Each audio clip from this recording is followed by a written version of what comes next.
اور اسے کیوں مناتے ہیں؟ دستور کو انگریزی میں کانسٹیٹیوشن اور ہندی میں سنویدھان کہتے ہیں۔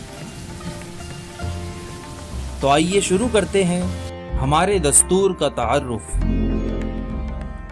سب سے پہلے ہم یہ جان لیتے ہیں کہ دستور کی اہمیت اور فائدے کیا کیا ہیں۔ دستور کی وجہ سے جمہوریت مستحکم ہو جاتی ہے۔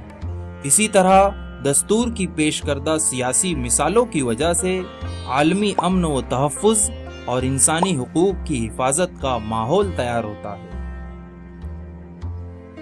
دستور کی وجہ سے شہریوں کی آزادی اور ان کے حقوق محفوظ رہتے ہیں۔ کیا آپ کو پتا ہے دستور کیا ہے؟ What is constitution? ملک کے نظم و نسق، انتظام و بندوبست کے لیے بنائے گئے بنیادی حقوق کے قوانین جس کتاب میں یکجا اکٹھا ہو اسے بھارت کا دستور کہتے ہیں۔ دستور بنانے کے لیے دستور ساز مجلس کا قیام عمل میں آیا تھا۔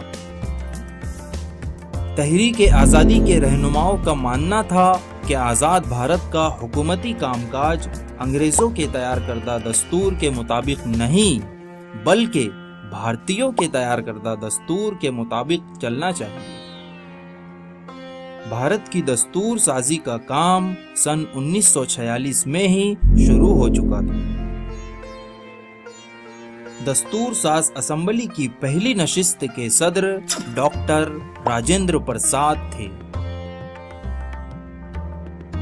دستور ساز مجلس کی پہلی نشست 9 دسمبر سن 1946 کو منعقد ہوئی تھی۔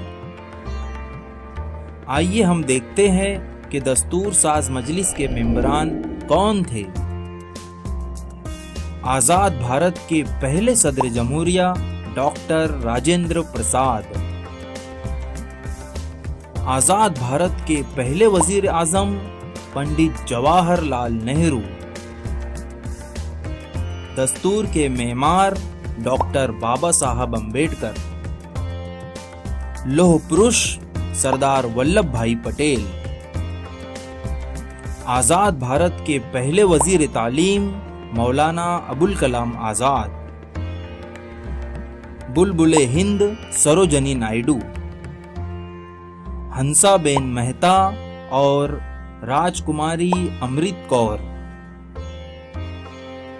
بھارت کا دستور بنانے کے عمل میں نمایاں رول ادا کرنے کی وجہ سے بابا صاحب امبیڈکر کو بھارت کے دستور کا معمار کہا جاتا ہے۔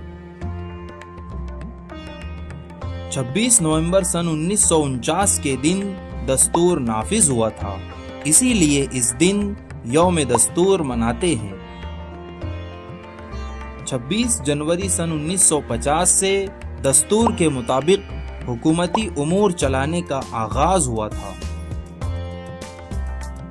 بھارت کے بنیادی دستور میں کل 22 آرٹیکلز ہیں، 395 دفعات اور 8 شیڈول ہیں۔ شکریہ، تھینک یو۔